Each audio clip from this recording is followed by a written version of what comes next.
Programme में आपको खुशामदीद कहते हैं। मैं असदुल्ला खान हूँ। आज 10 अप्रैल है और सुप्रीम कोर्ट के फैसले के पैराग्राफ नंबर 5 के मुताबिक आज हुकूमत को इलेक्शन कमीशन के लिए 20 अरब रुपए के फंड जारी करने थे और इसके लिए ये कहा गया था कि 11 तारीख को रिपोर्ट जमा कराई जाए जो कि बेंच के सामने पेश की जाएगी। आज ये फंड्स जारी नहीं हो सके बल्कि इसकी जगह पर एक बिल जो है वो पार्लियामेंट में चला गया है जो इसहाक डार साहब ने पेश किया है कि इन 21 अरब रुपए जो कि जारी होने थे इलेक्शन कमीशन उसके लिए कानून साजी को बिल पेश किया गया है। दूसरी तरफ आज एक और कानून साजी भी हो गई है और वो कानून साजी जो है वो अदालती इस्लाहात से मुतालिक है जिसकी डिटेल्स आपके साथ पहले शेयर की जा चुकी हैं कि जिसमें चीफ जस्टिस के काज खुद नोटिस लेने का इख्तियार और फिर जिस पर 184(3) के हवाले से फैसला आएगा उसको अपील का हक देना और इस तरह की कई और चीज़ें शामिल हैं। तो इस पर आज प्रोग्राम में हम गुफ्तगू करेंगे। मैं बाकी मेहमानों का तारुफ तो आगे चल के कराता हूँ लेकिन अभी हमारे साथ बैरिस्टर अली जफर साहब मौजूद हैं। 2-3 चीज़ें मैं उनके सामने मुख्तसरन रख देता हूँ फिर बाकी पैनल पे हम आते हैं। अली जफर साहब बहुत शुक्रिया। सर सबसे पहले तो ये बताएं कि ये आज 21 अरब रुपए तो जारी नहीं हुए लेकिन इसहाक डार साहब ने एक बिल पेश किया और उस बिल में जो है वो ये समझते हैं कि पार्लियामेंट से 21 अरब रुपए की मंजूरी दरकार होगी, जबकि सुप्रीम कोर्ट में जब केस चल रहा था तो उसमें फेडरल कंसोलिडेटेड फंड का जिक्र हो रहा था कि जिससे ये पैसे अदा होने हैं। इस कानून साजी की क्या अहमियत और ज़रूरत है आपके ख्याल में? देखिए ये बिल्कुल बदनीयती है हुकूमत की और डिलेइंग टैक्टिक है। ये किसी वजह से डिले करना चाहते हैं और चाहते हैं कि इवेंचुअली ये पार्लियामेंट और जुडिशरी में इशू बन जाए पैसों का। असल में मामला बड़ा क्लियर है, वाज़ेह है। जब सुप्रीम कोर्ट में बहस हो रही थी तो ये इशू आया था कि ये पैसे कहाँ से आएंगे और वहाँ एक फैसला किया गया था और यही कानून है कि जो पैसे पड़े हैं हुकूमत के पास बजाय वो एक आइटम पे लगाने के उसमें से 20 मिलियन निकाल के वो इलेक्शन के लिए वो फंड एग्जीक्यूटिव साइड पे ही फैसला कर सकते हैं। हुकूमती यानी काबीना के लेवल पे ये फैसला किया जा सकता है कि पैसे किस फंड से निकाल के इलेक्शन में देने हैं। इसमें पार्लियामेंट में जाने की जरूरत ही नहीं है, ना कोई बिल की जरूरत है। सिंपली ये पैसा खर्च करने के बाद जिस जगह से पैसे निकाले हैं बाद में पार्लियामेंट में ले जाया जा सकता है कि ये हमने इस जगह से पैसे निकाल के इलेक्शन के लिए दिए थे, हमें मजीद पैसे चाहिए इस काम के लिए। मसलन कोई डेवलपमेंट फंड है, उस डेवलपमेंट फंड में लगाने के बजाय 20 बिलियन रुपया निकाल के आप इसमें इलेक्शन के फंड में डाल सकते हैं। तो ये जो पार्लियामेंट में लेके गए हैं एक गलत फहमी है उनको कि शायद वो कंटेम्प्ट से बच जाएं और जब ये अदालत में सुबह इम्प्लीमेंटेशन बेंच में ये मामला जाएगा और वहाँ जब ये आएगी बात के पैसे नहीं दिए गए तो ये उनकी ख्वाहिश है कि ये कहें कि हम तो बिल लेके आ गए हैं और हमने पैसे इसलिए जब बिल पास होगा तो हम देंगे, लेकिन ये इनकी बात बनेगी नहीं क्योंकि साफ नजर आता है कि तो अली जफर साहब अब आप कोर्ट में कैसे इस मामले को जाता हुआ देखते हैं? यानी कल जब एक तो इलेक्शन कमीशन जाएगा रिपोर्ट पेश करने के लिए जी पैसे नहीं मिले और इस पर फिर आपके ख्याल में वो जो इसी पैराग्राफ नंबर 5 का आखिरी हिस्से में कहा गया है कि इस पर एक्शन लिया जा सकता है, क्या कोई आप एक्शन देख रहे हैं? तौहीन अदालत की कोई दरख्वास्त जारी करेगा, कोई चीफ जस्टिस साहब इस पर खुद नोटिस लेंगे, क्या होगा आगे कोर्ट में कैसे बढ़ता हुआ देखते हैं इस मामले को? देखें जी, हम बात कर रहे थे और मैं उस पर एक तरह से यकीन नहीं कर रहा था, लेकिन तबसरे हो रहे थे कि क्या होगा अगर सुप्रीम कोर्ट का हुक्म हो और हुक्म ना माना जाए। तो मैं उसका यही जवाब देता था कि पहली बात तो ये है कि हमारे यहाँ आइन है, कुछ लॉ ऑफ द जंगल नहीं, जंगल का कानून नहीं कि कोई सुप्रीम कोर्ट की बात ना माने, लेकिन कुछ ऐसा ही चीज नजर आती है कि ऐसी ही हुकूमत करने जा रही है हरकत। आर्टिकल 5 आइन का बड़ा क्लियर है, वो कहता है हर शख्स जो है वो पाबंद है आइन के, और हमारा आइन ये भी बड़ा वाज़ेह तौर पे कहता है कि आपने सुप्रीम कोर्ट का हुक्म मानना है। अगर आप सुप्रीम कोर्ट का हुक्म नहीं मानते, जो हुकूमत नहीं मानने जा रही, तो नेक्स्ट स्टेप कंटेम्प्ट है। जिम्मेदार ठहराया जाएगा इस केस में प्राइम मिनिस्टर और काबीना को। सारी की सारी काबीना अगर उन्होंने फैसला किया है कि हमने पैसे नहीं देने तो उनको कंटेम्प्ट का नोटिस दिया जाएगा पूरी काबीना को। अगर वो कंटेम्प्ट के नोटिस में भी ये आके कहते हैं कि हमने पैसा नहीं देना तो फिर उनको सजा भी हो सकती है। सर क्या ये पूरी काबीना को कंटेम्प्ट का नोटिस होगा? जी, अगर काबीना ने फैसला किया है कि हम इसको बिल की फॉर्म में पेश करेंगे और हम पैसा नहीं देना चाहते तो फिर जो काबीना का हिस्सा है सारा उनके खिलाफ बात हो। सही है। अली जफर साहब, ये बता दीजिए कि एक और भी तो कानून आज बना है, आपके ख्याल में ये चैलेंज हो सकता है या इस पर खुद नोटिस दिया जा सकता है? इसका क्या होगा? जी, खुद नोटिस तो नहीं दिया जाएगा, लेकिन ये यकीनी तौर पे ये चैलेंज हो सकता है और बिल्कुल होगा, क्योंकि ये कानून जो है ये आइन के खिलाफ है।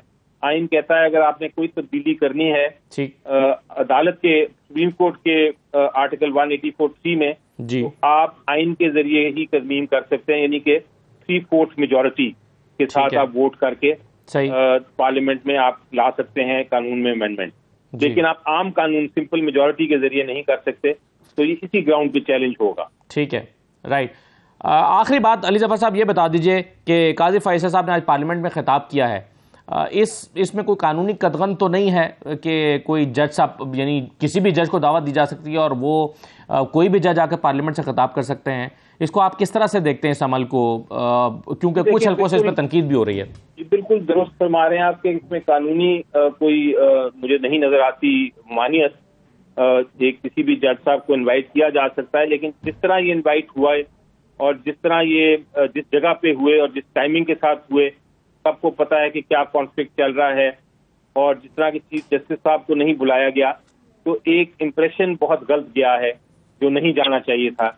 और वो ये है जिस तरह के एक जज साहब एक पर्टिकुलर पार्टी या एक particular group of political parties के साथ के दावत पे जा रहे हैं, जबकि उनका अपना चीफ जस्टिस साहब जो हैं वो उसको अटेंड नहीं कर रहे। तो ये इम्प्रेशन ये बड़ा गलत है, और मेरा ख्याल है बेहतर ये होता कि जज साहब इनकार कर देते इस जगह पे जाने का, क्योंकि लोगों की फिर बातें आप नहीं रोक सकेंगे।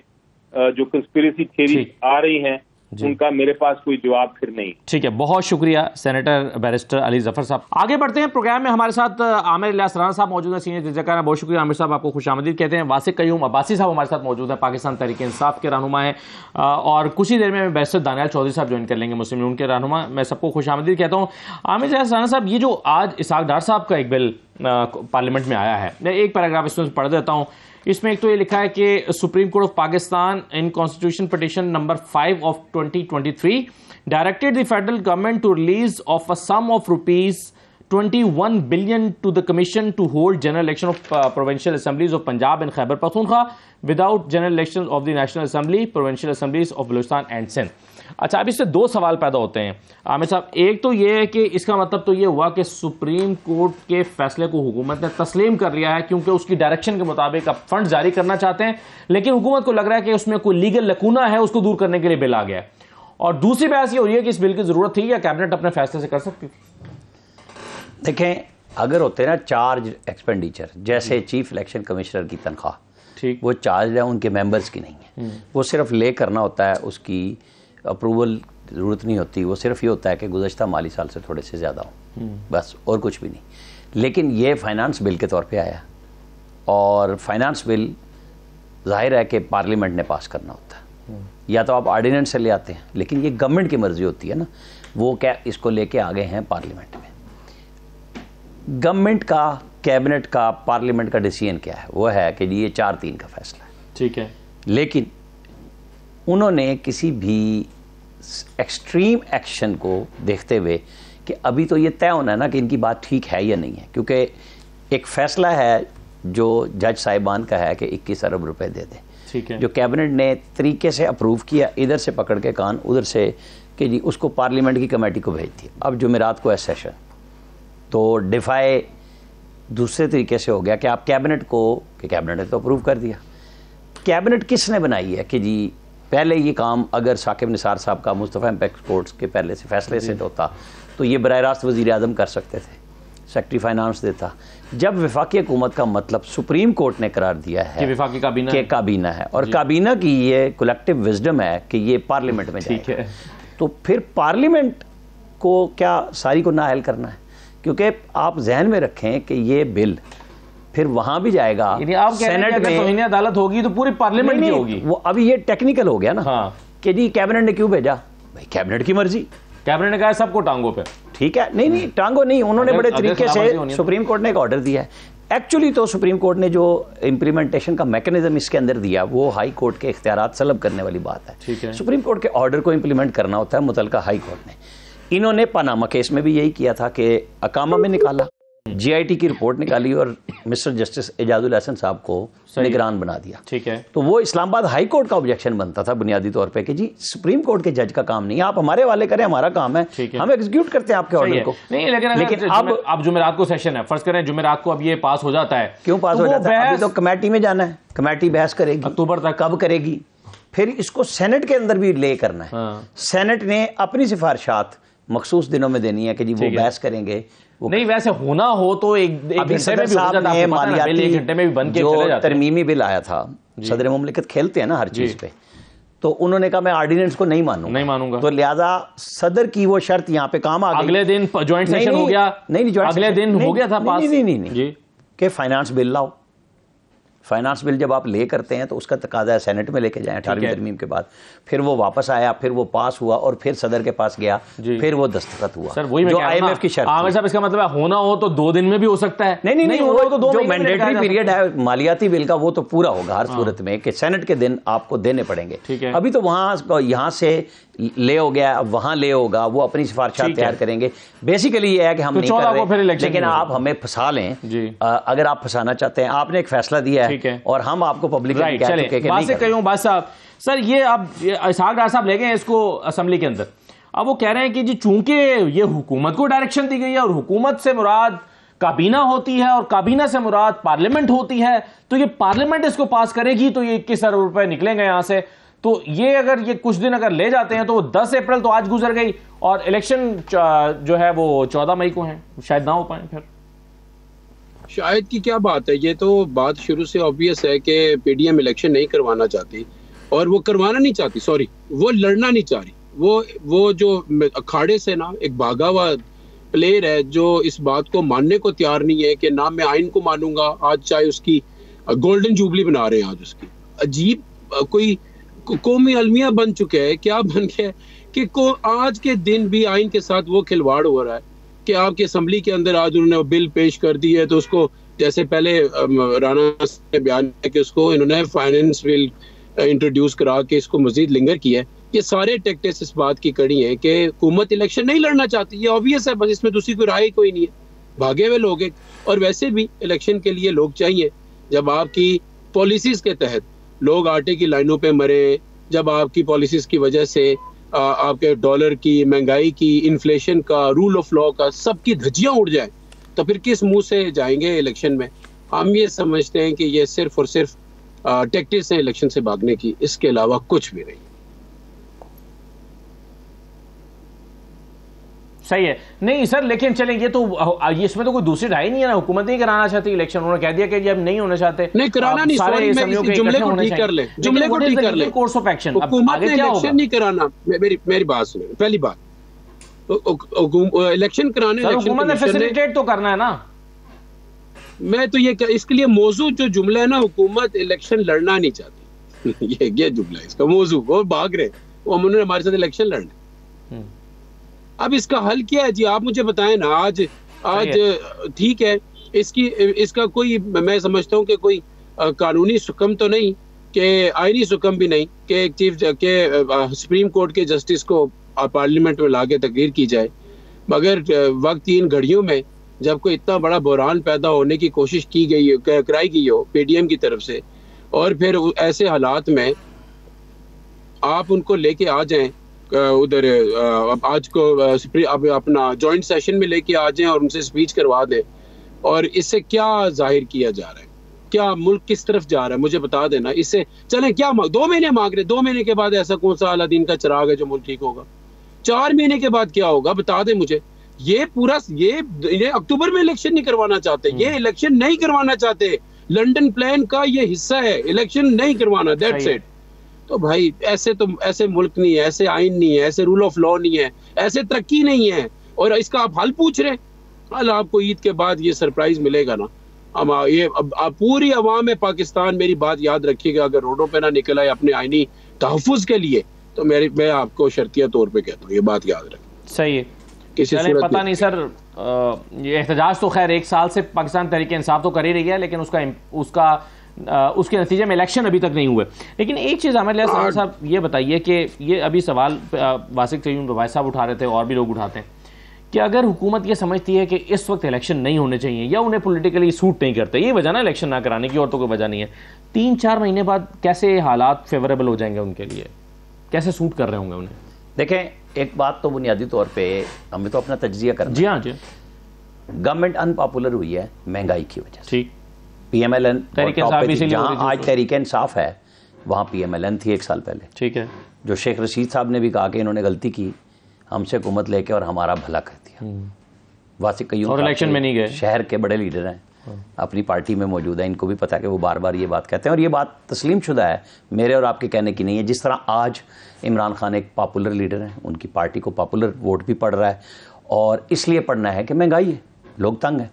लेकिन इलेक्शन की मैकेनिज़्म उस वक्त होगी जब इलेक्शन अनाउंस होगा।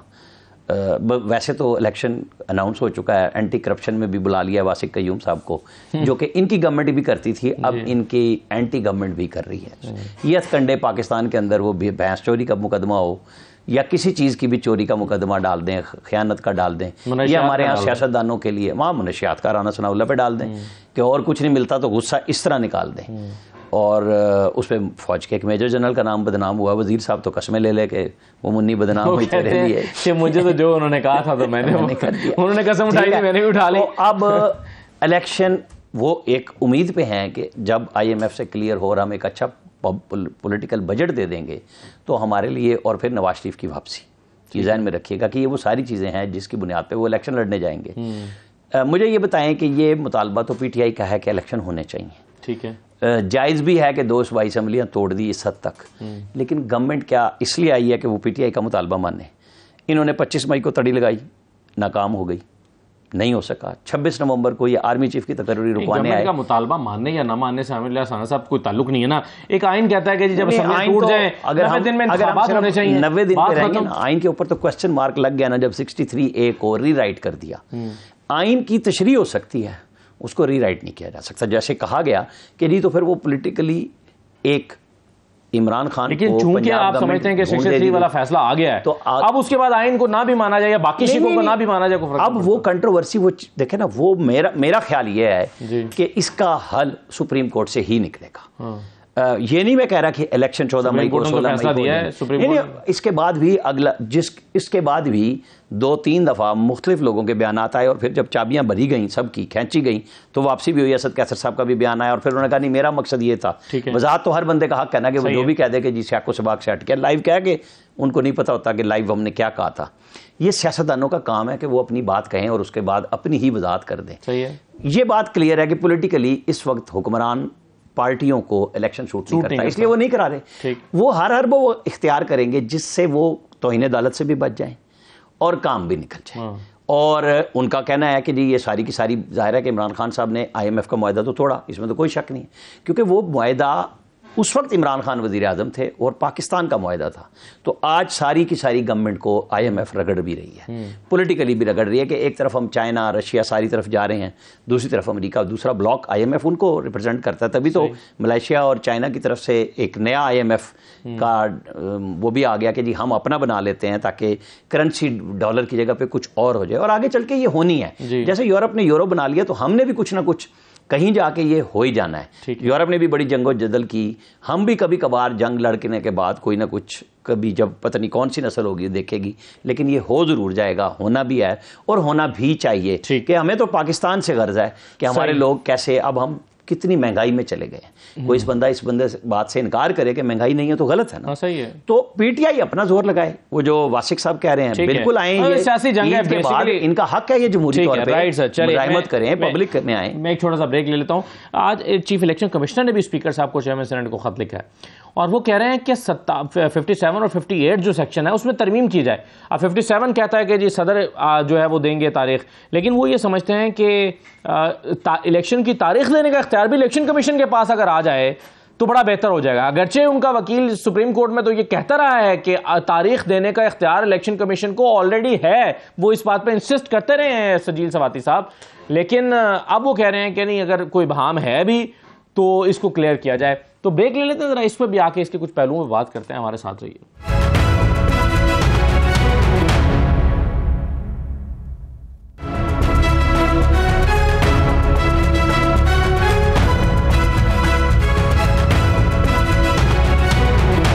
खुशामदीद कहते हैं आपको। ब्रेक पर जाने से पहले आप आमिर इलियास राना साहब को और वासिक कयूम अब्बासी साहब को सुन रहे थे। बैरिस्टर दानियल चौधरी साहब हमें उम्मीद है कुछ देर में स्टूडियोज़ में कुछ ही देर में ज्वाइन कर लेंगे, लेकिन तब तक वो हमारे साथ ऑडियो पे मौजूद हैं। दानियल चौधरी साहब, पहला नुक्ता जो हमने डिस्कस किया, उसके बाद फिर मैं इलेक्शन कमीशन के ख़त की तरफ आता हूँ, लेकिन जो आज इसहाक डार साहब ने बिल पेश किया है उस पर बाकी लोगों ने अपनी राय दी है। आपकी राय भी मैं चाह रहा था कि आ जाए कि इसके लिए जो 21 अरब रुपया इलेक्शन कमीशन को जारी करने के लिए जिसकी आज डेडलाइन थी, ये प्रोसेस अगर इनिशिएट ही करना था तो पहले किया जा सकता था। इसके लिए इसको पार्लियामेंट में ले जाने की क्या जरूरत है? ये तो काबीना फैसला देके या प्राइम मिनिस्टर इसको काबीना से मंजूरी लेके और वो जारी कर सकते थे, अनाउंस कर सकते थे। बिस्मिल्लाहिर्रहमानिर्रहीम। देखिए जी, जितने भी पार्लियामेंट्री फैसले हैं और जो उसका तरीकाकार है, खासतौर पे मनी बिल से रिलेटेड और फाइनेंशियल मैटर्स जितने भी हैं, उसका एक तरीका है। हमने पहले भी कहा था that the country is at crisis.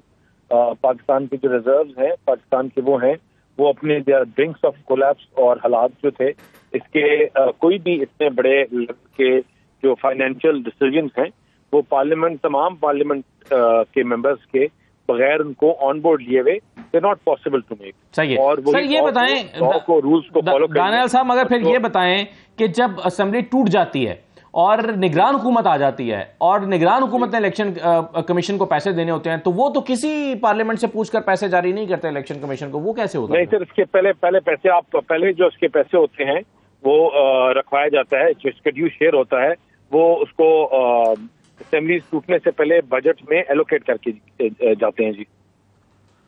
अच्छा, तो इसका मतलब सर तो फिर ये हुआ कि जब भी इलेक्शंस होने हों और यानी कम से कम 1 साल का पीरियड गुजार के बजट में पैसे रखे जाएंगे तो असेंबलियां तोड़ी जाएं, एब्रप्टली असेंबलियां फिर तोड़ी नहीं जा सकेंगी इस तरह। तो देखिए, हमेशा यही होता है, एलोकेशन ऑफ फंड जो होती है वो हमेशा, ये आज का नहीं है तरीका, हमेशा सिक्योरिटी और एलोकेशन ऑफ फंड जो है ये सबसे ज्यादा मोस्ट वाइटल और इम्पोर्टेंट पार्ट है इलेक्शन के। और फॉर एग्जांपल कल कहीं बाई इलेक्शन होते हैं तो इसीलिए इलेक्शन कमीशन के पास एक बहुत बड़ा एक अमाउंट का जो फंड होता है वो उनके पास मौजूद होता है। और वो मौजूदगी किसकी है कि किसी इलाके में या किसी हल्के में अगर कोई बाई इलेक्शन करवाने पड़ जाए तो उनके पास इतना फंड हो। लेकिन पूरे 2 सूबों को जो फंड है that has to be cleared and passed by the parliament for that money to go to the parliament.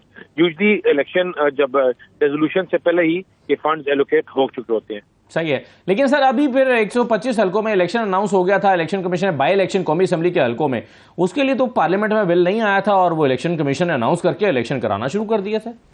नहीं, उसके लिए भी अमाउंट्स रखी गई थी, तकरीबन 10 अरब रुपए की अमाउंट्स रखी गई थी, इलेक्शन कमीशन के उनको हैंड ओवर कर दी गई थी वो अमाउंट्स, और ड्यू टू अनफॉर्चुनेट रीजंस वो अमाउंट, इसका मतलब दानियल साहब ये हुआ रीएलोकेट होके और चीजों पे लग गई। दानियल साहब, इसका मतलब ये हुआ कि हुकूमत के पास ये 21 अरब रुपए वो पार्लियामेंट से क्लियर होकर वो एलोकेट कर दी। सर इसका मतलब ये हुआ कि ये 21 अरब रुपए हुकूमत के पास दस्तयाब हैं, सिर्फ कानूनी तरीकाकार इख्तियार करके जारी करने का मसला है, वरना दस्तयाब हैं। क्योंकि पहले हुकूमत ये कहती रही है और सुप्रीम कोर्ट में भी जाकर कहा गया कि जी 21 अरब रुपया हमारे पास है ही नहीं, तो मौजूद तो है, इसका मतलब है।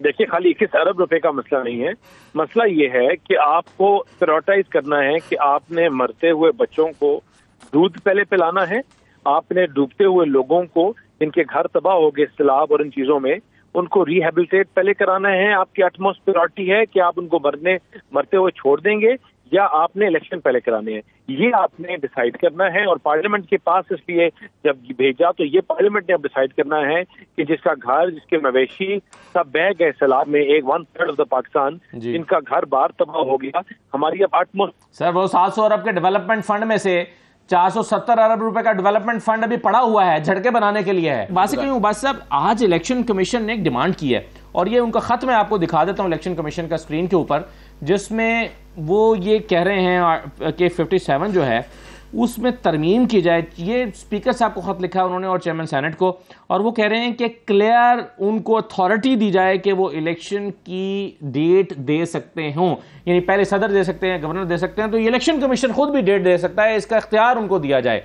इसकी क्या इंपॉर्टेंस आप इस वक्त देख रहे हैं? देखिए, इलेक्शन कमीशन को तो हम डे फर्स्ट से ना ये बात कह रहे हैं, डे फर्स्ट से हम लोग ये बात कह रहे हैं इलेक्शन कमीशन के हवाले से कि इलेक्शन कमीशन तो गवर्नमेंट की एज अ सब्सिडरी, और जो जैसे पहले भी फवाद चौधरी साहब ने कहा, और बात तो बिल्कुल दुरुस्त है कि एज अ पिट्ठू काम किया जा रहा है। वो तो भूल ही गए कि वो एक इंडिपेंडेंट कमीशन है जिसने आइन के सबसे अहम पहलू, जमहूरियत के सबसे अहम पहलू के ऊपर अमल दरामद करना होता है। लेकिन again I am sorry to say, जैसे पहले मेरा वो जो फाजल मेंबर आके गुफ्तगू कर रहे थे और आइन की किताबें और किताबों की शिक्के बता रहे थे कि इसमें ये शिक है वो शिक है। भाई मुख्तसर बात है कि आपकी डेवलपमेंट बजट है, लोगों के पास आटा नहीं है, लोगों के पास खाने पीने को कुछ भी नहीं है। ये चीजें तो आपकी ये पॉलिटिकल स्टेबिलिटी पे मुनसर है, जो कि बुनियादी हक जो इलेक्शन है उसके बगैर आ नहीं सकती। अब ये मैं हैरान हूं कि 13 जमातों का मुरब्बा भी अगर मिल के भी भाग रहे इलेक्शन से तो कितना भाग लेगा? 2 महीने 3 महीने बात वही है अगेन कि इलेक्शन तो इनके सर पे पड़ेगा, ये तलवार इनके सर से नहीं हट सकती। राइट वासिक साहब, एक छोटा सा ब्रेक मैं ले लेता हूं, ब्रेक के बाद जरा वापस आते हैं। दानियाल साहब भी हमें स्टूडियोज में ज्वाइन कर रहे हैं, तो एक ब्रेक के बाद हम वापस आके जरा इस पर मजीद बात करते हैं।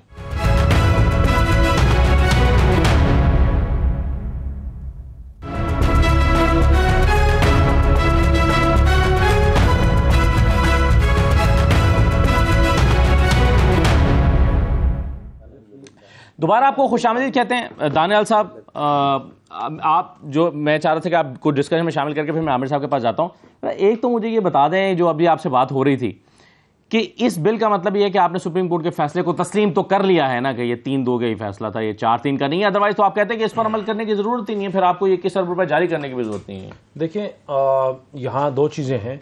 सुप्रीम कोर्ट का जो फैसला था वो हमारे लिए नहीं था, सुप्रीम कोर्ट का फैसला इलेक्शन कमीशन के लिए था। Exactly. और उनको इलेक्शन कमीशन को फैसला जो है, क्योंकि इसमें लिखा हुआ है कि फेडरल गवर्नमेंट जो है ये फंड जारी करे, या के लिए भी ऑर्डर नहीं। देखें, फेडरल गवर्नमेंट तब जारी कर सकती है जब इलेक्शन कमीशन को एक्सेप्ट करता है। हमारा स्टांस कल भी यही था, आज भी यही है और आगे भी यही रहेगा कि 4-3 का डिसीजन था। द हाउस, इसके बावजूद आप देखिए बात सुने, जब तक इन हाउस इनके आगे चीज़ें, ये तो इलेक्शन का फंड जमा कराना है नहीं कराना, इलेक्शन 90 दिन में होगा नहीं होगा, ये तो बड़ी सेकंड या लेटर स्टेज की आर्ग्यूमेंट है। पहले आर्ग्यूमेंट ये है कि अपने घर को दुरुस्त किया जाए, और हमें जब अपना घर दुरुस्त करेंगे तो आप हमें एडवाइस कर सकते हैं कि चीज़ें किस तरह करनी है। सर, लेकिन अगर आप ये लेकिन इलेक्शन कमीशन दुरुस्त नहीं है, इसको मान क्यों रहे हैं, फिर इसको इनिशिएट क्यों किया आपने? हमें जो हमारी जो कॉरेस्पॉन्डेंस है, जो गवर्नमेंट की कॉरेस्पॉन्डेंस है, वो इलेक्शन कमीशन के साथ है, वो सुप्रीम कोर्ट के साथ नहीं है। वो गवर्नमेंट की कॉरेस्पॉन्डेंस इलेक्शन कमीशन के साथ है, और इलेक्शन कमीशन का फैसला मान रहा है। इलेक्शन कमीशन जो है, नहीं, इलेक्शन कमीशन फैसला माने या ना माने, I don't know, I am not the spokes person. But जब इलेक्शन कमीशन हमें कहती है कि आपको दानियाल हमें 1 गिलास प्रोवाइड करना है, तो हम कोशिश करते हैं। और इलेक्शन कमीशन एक ऑटोनमस बॉडी जो सुप्रीम कोर्ट्स के अंडर भी नहीं आता और गवर्नमेंट की कुछ चीज़ों से बाहर भी है। तो जब वो हमें कहते हैं कि हमें आप सुप्रीम कोर्ट का फैसला तो नहीं मानते, लेकिन आप इलेक्शन कमीशन का फैसला मानने पर मजबूर हैं, इसलिए आप ये कर रहे हैं। देखिए बात सुने, सुप्रीम कोर्ट का the house needs to be in order. उनके जब अपने 4 फाजिल जज, आप मुझे बताएं ना, बंदियाल साहब की आपने स्टेटमेंट पढ़ी, पैरा 19 और 20 में उन्होंने क्या लिखा कि पैरा 19 और 20 ये पूरी चीज की क्लैरिटी खत्म कर देता है, सारे मसले अबहाम सब खत्म हो जाते हैं।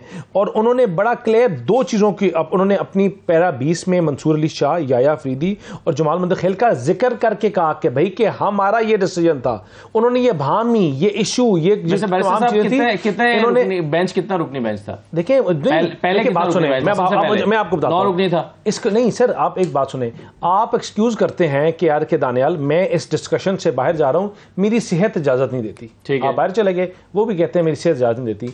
मैं और रान साहब जो है, आमिर साहब, हम लोग कहते हैं कि हम चले गए हैं, बाहर जा रहे हैं, क्योंकि हमें नहीं, हम इसलिए बाहर जा रहे हैं कि हमें आपकी क्रेडिबिलिटी के ऊपर एतबार ही नहीं है, या हमें आपके नहीं, और हम अपना डिसीजन देखिए बात सुने, सुप्रीम कोर्ट का जज यहां बैठे हुए भी अपनी कोई वर्डिंग देगा ना, तो दैट्स एन ऑर्डर, ठीक है ना, ये अपने घर में तो नहीं बैठा हुआ, सुने जब अपना सर सुने ना सुने। जज साहब ने कहा कि रिकॉन्स्टिट्यूट कर दें, फैसला दिया। अच्छा, आप पिटीशन को फाइल करते हैं, जज आपकी बात नहीं सुनता और कहता है कि नहीं this is not even fit to answer, मतलब ये बहस सुनने की जरूरत नहीं, एतराज नहीं, एतराज तो रजिस्ट्री और उस लेवल पे होता है। जज ने कह दिया सुनने के काबिल ही नहीं और फारिग कर दिया। मेंटेनेबिलिटी ना, मेंटेनेबिलिटी को उसने कहा नहीं, उसने कहा हाँ मेंटेनेबिलिटी, नहीं, कोई भी नहीं, वो पढ़ता है, देखता है और कहता है कि नहीं फारग, ठीक है ना। अब उसमें बताता है कि खारिज क्यों कर रहा है जिस चीज़ों की वजह से। इन्होंने अपना व्यू दिया, इन्होंने कहा कि हम इस चीज़ पे बिकॉज दिस इज़ नॉट, ये पहली बात है कि इसका फोरम ही ठीक नहीं है। फिर उन्होंने अपना जो भी डिसेंटिंग अपना जो व्यू था वो अपना व्यू देख के उन्होंने अपने आप को पीछे कर दिया। मैं उस व्यू की बात नहीं करूंगा व्यू क्या था, क्योंकि because that is a non futile argument. उन्होंने अपना व्यू दिया, उन्होंने हाँ या ना किया, उनका व्यू आ गया और अब पीछे आ गए। उन्होंने ये नहीं कहा मेरी पप्पी बीमार थी, चाचा बीमार था, मामा बीमार था। उन्होंने अपना व्यू दिया, जो उनका व्यू है that is part of the order, और वो पीछे आ गए। जब वो अपना व्यू आगे देख के, और अब उसके बाद जो अबहाम था जो हम कह रहे हैं, इसको बात सुने ना, तो देखे ना एजाजुल हसन साहब का और जाहिर नकवी साहब का भी आ गया था। हाँ, तो जिन्होंने अलग आ गया उन्हीं की दरखास्त में तो ये किया, तो कोई रिजर्वेशन नहीं है ना। फिर मुझे बात आ गया तो फिर तो उनको भी दोनों को काउंट करना है। तो फिर आप बंदयाल साहब को आप गलत कह रहे हैं, मैं तो नहीं कह रहा ना। बंदयाल साहब ने जब लास्ट बंदा था, Bandial had a very important role, is not he is a sitting Supreme Court जज when he himself is saying. मैं और आप क्या बात की आर्गुमेंट कर रहे हैं, ये आमिर साहब क्या आर्गुमेंट कर रहे हैं। अताब बंदयाल साहब तो ये कह रहे हैं कि देखिए ये 9 रुकनी बेंच था, उस 9 रुकनी बेंच ने कहा कि इसको कॉन्स्टिट्यूट किया जाए। मैंने ऑल टुगेदर एक 5 का नया बेंच कॉन्स्टिट्यूट किया, उस 5 ने ये केस सुना और उसने फैसला दे दिया। कौन नहीं कह रहा है? उमर अता बंदयाल साहब ने कहा है। आपने उनके जो अच्छा उन्होंने पैरा 19 और 20 में क्या लिखा, खोलें आपके सामने। नहीं, मैं उस फैसले की बात कर रहा हूं, पहला फैसला नहीं, अभी इस स्टेटमेंट की बात करें। पैरा 19 और पैरा 20 पढ़ लें आप। उसमें उन्होंने क्या किया, उन्होंने कहा मंसूर याया और उनका डाइसेंटिंग नोट होता क्या है? डाइसेंटिंग नोट है जहां मेजोरिटी नहीं होती है, जहां मेजोरिटी होती है वहां ऑर्डर होता है। डाइसेंटिंग नोट ये है कि इस कमरे में 2 बंदे हम एक फैसला दें और हमारा ऑर्डर हो गया। ये बहस तो मेरा ख्याल है कि सुप्रीम कोर्ट के जजेस भी इसको अभी तक वाइंड अप नहीं कर पा रहे। That is what I'm trying to say. Right, sir. That this house needs to be in order. Right. Till the time the house is not in order, you can't tell another institution कि आप इस तरह करें और अपना घर करें और आप बैठाएं और आप मुफाहमत की बात करें। आप मुफाहमत की बात करें। आप एक कॉन्स्टिट्यूशनल क्राइसिस है निकालने के लिए आपने पंजाब असेंबलीज का डिसीजन दिया था। आज आपने पाकिस्तान को उससे बड़े कॉन्स्टिट्यूशनल क्राइसिस निकाल दिया। और मैं बार बार एक चीज कहता हूँ कि जब जरूरत पड़ेगी तो हम इन जजेस के लिए हमने बहाली की लड़ाई लड़ी है, हम इनके साथ खड़े हैं, हम आगे भी खड़े होंगे और इनके साथ हैं।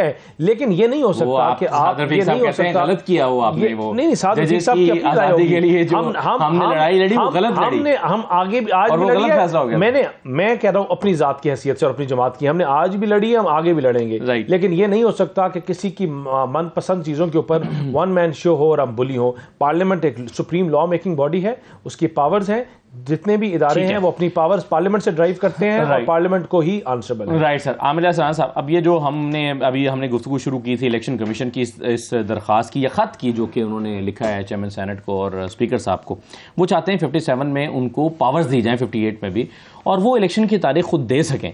अच्छा, अब ये अगर अगेन जैसे आप कह रहे थे कि ये जो बिल, ये फंड्स वाला बिल है, फाइनेंस बिल, ये करते करते पता नहीं महीना 2 महीने लग जाएंगे, तो अगर इनको भी पावर्स मिलते महीना 2 महीने लग जाए तो इलेक्शन तो 14 मई को होने। नहीं, ये देखें आपने ना जो पिछली ब्रेक से पहले बात कही सजील सवाती साहब का नाम लेके, हाँ, कि उन्होंने कहा कि ये इख्तियार हमारा है। उन्होंने इस तरह नहीं कहा था, उन्होंने कहा था जब हमने इलेक्शन मुलतवी करने थे तो इख्तियार 58 के तहत हमारा तब आ गया।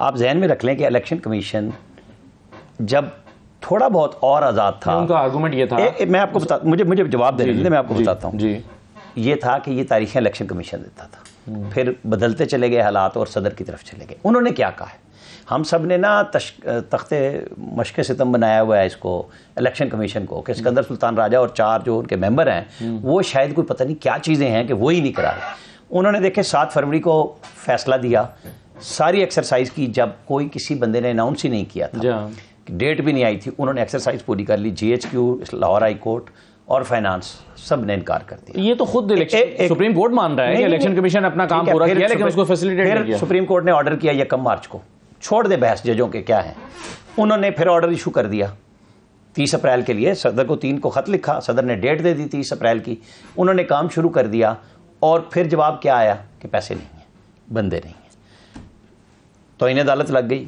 मतलब वो 184(3) के तहत जाके दोबारा केस सुनने लग गए। इलेक्शन कमीशन ने इस दफ़ा तय किया कि जो आपने अभी पढ़ के बताया कि फेडरल गवर्नमेंट को डायरेक्ट किया, इस दफ़ा इलेक्शन कमीशन ने कहा कि हमारा जो इख्तियार शेड्यूल देने का था वो भी सुप्रीम कोर्ट ने रख लिया, दे दिया ना पूरा शेड्यूल 14 मई का कि फलां फलां फलां फाओ, ठीक है, ये फारिग हो गए। अब वो कहते ठीक है फिर फेडरल गवर्नमेंट जाने, फेडरल गवर्नमेंट में डिफेंस भी है, GHQ भी है, फाइनेंस भी है, हमें जब वो पूछेंगे 11 तारीख को हम बता देंगे, हमारे पास पैसे नहीं है। 17 तारीख को सिक्योरिटी आएगी तो हम बता देंगे कि हमारे पास आमिर साहब जो देखिए उनका पॉइंट ऑफ व्यू ये था कि ये जो आपने हमारा थोड़ा सा फाइन कर लूं, ये जो खत है ना 4 जी, उनमें से 3 तो सिंबॉलिक है, स्पीकर, चेयरमैन सेनेट और principal secretary to the prime minister ji. लेकिन जो असल मुसवदा ड्राफ्ट का है वो गया है सेक्रेटरी पार्लिमानी अफेयर्स को, ठीक है, कि जी वहां पे उन्होंने एक मुजव्वदा कानून का ड्राफ्ट बना के भेज दिया है कि 57 में ये कर दें, तारीखें हम दें, ताकि आइंदा ये काम ना हो जो अब हो रहा है, और 58 में शेड्यूल देने का पूरा हर तरीके से, ताकि किसी को अभाम ना हो कि हम क्या करना चाहते हैं। वो इख्तियार मांग रहे हैं इलेक्शन कराने के लिए, कुछ और नहीं मांग रहे। सिर्फ चीफ इलेक्शन कमिश्नर की तनख्वाह चार्ज एक्सपेंडिचर में प्रोटेक्टेड है, बाकी मेंबर्स की बजट से बेसिकली ये सवाल उठा था ना कि क्या तारीख तब्दील करने का इख्तियार इलेक्शन कमीशन का है या नहीं है। इस कानून के बाद फिर ये सवाल सुप्रीम कोर्ट नहीं उठा सकेगी। ना, यही तो वो कह रहे हैं कि हम अगर आइन हमें देता है कि हम ना सुप्रीम कोर्ट के अंडर है ना एग्जीक्यूटिव के अंडर है, तो हमें क्यों बनाते हैं। देखें जब सीक्रेट बैलेट की होनी थी सेनेट की, किस तरह रगड़ा दिया चीफ इलेक्शन कमिश्नर को बुला के, और आप कर दें ऑर्डर नहीं किया, क्योंकि आइन में लिखा हुआ है कि सीक्रेट बैलेट होना है। तो चीफ इलेक्शन कमिश्नर की बात विंडिकेट हुई। लेकिन बड़ा मुझे अजीब सा है, लेकिन मेरा ये सवाल है कि जब यहां जज बैठे रहे रिटायर्ड, कभी उनको तलब नहीं किया गया। जब नैब में रिटायर्ड जज बैठे थे उन्हें तलब नहीं किया गया। जब ब्यूरोक्रेट आए बुला के खड़ा कर दिया।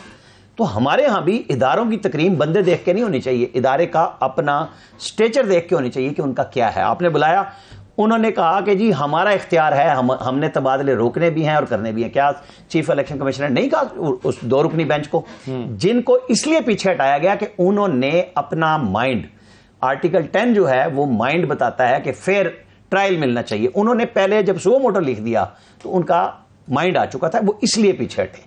और अथर में नल्ला ने जब पहली बात लिखी थी, उसने कहा ये सुओ मोटो लेना है तो इस पे लें कि चीफ मिनिस्टर ने इलेक्शन तोड़ी कैसे, आपका नहीं बनता। और अब उनका तफसीली फैसला आ गया, 1 का नहीं 4 का आ गया। अब मैं बात ये कह रहा हूं कि ये पॉलिटिकल पार्टीज अपना अपना स्टांस बनाएं। हमें चीफ जस्टिस ऑफ पाकिस्तान से ये उम्मीद करनी चाहिए कि जब उनके ब्रदर जजेस उनके सामने बैठ के कमरों में, बंद कमरों में नहीं, अदालत में उठा के सवाल करते हैं, फिर वो फैसले जारी करते हैं, तो उन्हें भी जब वो पूरी कौम की नसीहत करते हैं, और उनके प्रेडिसेसर जो थे साकिब निसार साहब, वो तो बाप बन गए थे, बाबा बन गए थे, बाबा डैम बन गए, तो फिर इस ओहदे से ये भी तवक्को होनी चाहिए कि आपका अपना इदारा भी बिल्कुल क्वेश्चन मार्क पे ना हो, फिर मजा आएगा। ठीक है, चलें, बिल्कुल सही है। अब ये कानून साजी हुई है, वासी कहीं वासी साहब आप नहीं है साथ सर, अच्छा, अब ये एक कानून साजी हुई है बैरिस्टर साहब, ये अब तो चैलेंज भी हो सकती है, या इसके खिलाफ दरख्वास्त भी आ सकती है, क्योंकि अब इस पर और बहस पैदा हो गई है। और बहस ये है कि जी ये तो एक आईनी तरमीम की ज़रूरत थी, ये सादा कानून साजी के ज़रिए से आप आर्टिकल 191 कुछ में छेड़छाड़ नहीं कर सकते और सुप्रीम कोर्ट के इख्तियारात में मुदाखलत नहीं कर सकते। अब ये एक और कंट्रोवर्सी पैदा हो गई। कौन सी कंट्रोवर्सी? ये जो कानून बन गया, आज कानून साजी हुई, इस पर जाहिर है एक पूरा एक जो लीगल माइंड्स हैं उनका एक साइड का ये ख्याल है कि इस पर जो है वो आईनी तरमीम होनी चाहिए थी 2/3 अक्सरियत के साथ, ऐसे नहीं हो सकता। देखिए, अब जो कानून बना है वो मेजॉरिटी के साथ बना है, उसमें लॉ अपना कोर्स लेता है, जॉइंट सेशन है, और जो उसकी ऊपर किसी को रिजर्वेशन है तो पार्लियामेंट में बैठ के ऑपोजिशन और गवर्नमेंट, देखिए जो पार्लियामेंट का जो सिस्टम है ना बड़ा क्लियर है। जो पार्लियामेंट का हिस्सा है वही पार्लियामेंट का हिस्सा है। ये नहीं हो सकता कि आप बाहर से बैठ के वट्टे तुसी मारो तो आप कहेंगे अंदर मेरा पत्थर लग गया तो मैं भी उस डिसीजन का हिस्सा बन जाऊंगा। नहीं, if you want to make your if you want to be part of the decision making of the parliament you have to be part of the parliament. अच्छा, मुझे अगर you are not part of the parliament तो तुसी वट्टे ही मार सकते हो, और there is nothing else that you can do. आप या कुछ और तंग कर सकते हैं, but that is all your jurisdiction, that is all you have, that is the entire role that. चलिए इसमें मजीद बात करते हैं। इमरान इस्माइल साहब से जरा मैं 2 सवाल उनके सामने रखना चाहता हूं। जी ठीक है, इमरान इस्माइल साहब बहुत शुक्रिया। सबसे पहले तो ये जो कानून साजी हुई है आज, अब इसमें तो ये अपील में जाने का हक आ गया 184(3) में, तो जो फैसला सुप्रीम कोर्ट से इंतखाबात का है हुकूमत उसमें रिव्यू में चली जाएगी। अब जब उसमें रिव्यू में चली गई तो फिर तो ये 14 तारीख को तो इलेक्शन होते नजर नहीं आ रहे, फिर क्या करेंगे? नहीं, देखिए मैं समझता हूँ कि ये आइन के साथ, कानून के साथ जो छेड़छाड़ी कर रहे हैं वो इस तरह मुमकिन ही नहीं है कि वो 4 लोग बैठे, 41 लोग एक रेजोल्यूशन पास कर लें, 42 लोग, और वो उसके हिसाब से चेंज आ जाए आइन के अंदर, या वो जरदारी साहब की ख्वाहिश हो तो वो चीफ जस्टिस को साथ बिठा के आइन और कानून की धज्जियां उड़ाते रहे असेंबली में खड़े होकर कि जी इंतखाबात जो हैं वो जब तक प्राइम मिनिस्टर के साथ बैठ के नेगोशिएट नहीं करेंगे बात नहीं होगी। इसका मतलब आईन और कानून तो फिर गया खड्डे में। फिर तो वजीर आजम के साथ बैठ के अपोजिशन जो है वो बैठ के बात करे, और अगर वजीर आजम साहब तो नागवार ना गुजरे तो वो इलेक्शन कराएंगे, और अगर नागवार गुजर जाएगा तो वो नहीं कराएंगे। और ये सारी बात उन्होंने मौजूद जज की मौजूदगी में की, जो कि इंतहाई एक नामुनासिब अमल था। यानी अगर आला अदलिया के एक जस्टिस को आपने बुलाया भी था, अव्वल तो उनका बुलाना इस तरह बनता नहीं, क्योंकि वो जब बुलाना था तो चीफ जस्टिस को बुलाते, चीफ जस्टिस को छोड़ के उन्होंने अपनी पसंद के एक जस्टिस को बुलाना पसंद किया, और फिर उनको बुला के उनकी मौजूदगी में इंतहाई गैर मैं समझता हूँ कि क्या कहना चाहिए कि इंतहाई सियासत से भरी सियासी तकरीरें वो की सारी, उनको साथ बिठा के, और फिर उसमें उन्होंने आइन की भी धज्जियां उड़ाई उसके अंदर, और आइन को ना मानने की भी उन्होंने इंडिकेशंस दी। और मुझे तो काफी वो मायूब लगा कि वो जज साहब के लिए भी एक अनकंफर्टेबल सिचुएशन होगी कि वो आ तो गए, अब उसके बाद वो करें क्या, और उनको भी जरूरत पड़ी कि वो खड़े होके उसकी भी वो क्लियरेंस दें कि जी मैं ये जो तकरीर सुनी है इसमें मैं आपके साथ नहीं हूँ जी। वो एक एम्बैरेसिंग सिचुएशन थी मेरे ख्याल है खुद जज साहब के लिए भी। मुश्किल सिचुएशन में आपके ख्याल में सियासी रहनुमाओं ने उनको डाल दिया। आसिफ जरदारी साहब ने इमरान साहब एक तजवीज़ दी आज, वो ये कहते हैं कि डायलॉग करना है तो वज़ीर आज़म से करें, और डायलॉग मतलब जाहिर है डायलॉग की वो बात करें। ये मुख्तसर सा ज़रा चंद सेकंड का एक साउंड बाइट सुन लीजिए, ज़रा इस पर जवाब दीजिएगा, डायलॉग कैसे हो सकता है। We can request the Prime Minister for a dialogue with the opposition, with anybody he wants to, but they have to come to him. He is the Prime Minister. They can't come to me. It's like I am nobody. The government of its time, led by the Prime Minister, is the only valid authority to do a dialogue with them.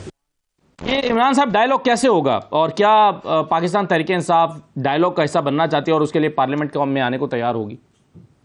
देखिए ना, dialogue तो जो वो बात कर रहे हैं वो मैं समझ रहा हूँ कि वो मामला आईन बात ये कर रहे हैं कि डायलॉग करें इलेक्शन के लिए, वरना क्या होगा अगर हम कहते नहीं करते डायलॉग तो फिर क्या होगा। इसका मतलब है कि वो ये कह रहे हैं कि हम फिर इलेक्शन नहीं कराएंगे, और जब तक मर्जी है जब तक नहीं कराएंगे। और साथ में उन्होंने एक जस्टिस साहब को भी बिठाया हुआ है, एक बड़ा स्ट्रांग मैसेज वो दे रहे हैं कि वो इस वक्त चीजों के कंट्रोल में है। साथ में वो कह रहे हैं कि मुझसे बात करने की जरूरत नहीं है, तो उनसे बात की किसने है। मुझे तो ये समझ नहीं आ रही कि ये सारी चीजें, ये इंडिकेशन क्या देना चाह रहे हैं। अगर आइन में लिखा हुआ है कि इलेक्शन कब होना है, 5 साल बाद होना है, 2 साल बाद होना है, या 90 दिन के अंदर होना है, या 190 दिन के अंदर होना है, तो वो होगा। वो हम बात करें या ना करें, वो कानूनी अमल है, वो अपनी जगह वो पूरी तरीके से होगा। ये इनसे बात करने की कंडीशन क्या है कि हम इनसे बात करेंगे तो आगे बात बढ़ेगी, वरना क्या होगा। वो कहते हैं ना, वो एक जोक था कि वो हस्बैंड को जो उसकी गुस्से में अपनी वाइफ को हमेशा कहता था कि तुम मुझे पानी गर्म करके दो वरना, तो वो एक दिन बड़ा परेशान थी बेचारी, तो उसने उसको बोला कि ये वरना क्या, तो उन्होंने वरना मैं ठंडे पानी से नहा लूंगा। ठीक है, सही है, ये वही चले। लेकिन सर वो 90 दिन में तो इनानी केस नहीं हो रहे, वो तो 90 दिन वाला तो टाइम वो तो आगे चला गया है। बहरहाल बहुत शुक्रिया सर आपका।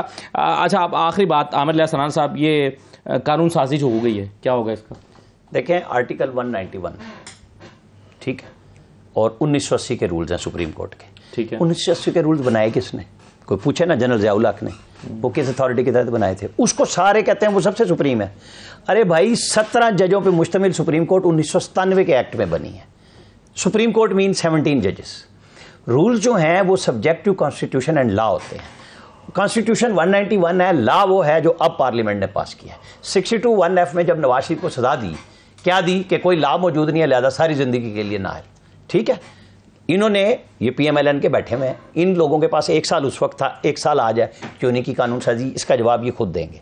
हाँ, अब ये रूल्स बनाने जा रहे हैं तो ये किसी का इख्तियार नहीं ले रहे, उसको रेगुलेट करने जा रहे हैं। और जो शख्स 5 महीने बाद चीफ जस्टिस साहब रिटायर होने जा रहे हैं, लेकिन जो आ रहा है 1 साल से ऊपर के लिए, वो भी इसको रेगुलेट करने के लिए कह रहे हैं या तो सुप्रीम कोर्ट के सारे जजेस बैठ के रूल्स बना लें, ठीक कर लें, फिर भी ज़रूरत नहीं थी। लेकिन जब आप नहीं बैठ रहे, उनके ब्रदर जज लिखते हैं कि एक लग्जोरियस ऑफिस में बैठ के एक शख्स अपनी मर्जी के फैसले करता है। ये मैंने और आपने नहीं की, वरना तो हमें तौहीन अदालत लग जाए। ये उनका ब्रदर जज कह रहा है, जिसका वोट उतना ही बराबर है जितना चीफ जस्टिस। सही है। तो ये जब तक मैंने बात आपस में इन हाउस नहीं करेंगे तो पार्लियामेंट अगर अपना काम करने जाएगी तो बुरा क्या है? वो अगर दूसरे जज का ब्रदर जज है तो दूसरा भी तो उसका पहले का ब्रदर जज है ना। तो कहने का मतलब है कि आप ये क्यों नहीं देख रहे? पार्लियामेंट का इख्तियार आप कैसे लॉ बनाने का रोक सकते हैं? वो रूल को बड़ा बना रहे हैं सारे के सारे बैठ के। रूल बनता है लॉ के अंडर, ठीक है। यहाँ पे जनरल ज़ियाउल हक था जो लॉ भी बनाता था, कॉन्स्टिट्यूशन भी बनाता था। आज वो सारों के लिए पवित्र हो गया। तारीख रही है ना जी। बहुत शुक्रिया आपका आमिर यासर राना साहब, बैरिस्टर दानियल चौधरी साहब, वासिक साहब भी हमारे साथ प्रोग्राम में शरीक रहे हैं। तमाम मेहमानों का शुक्रिया। इजाज़त दीजिए, अल्लाह हाफ़िज़।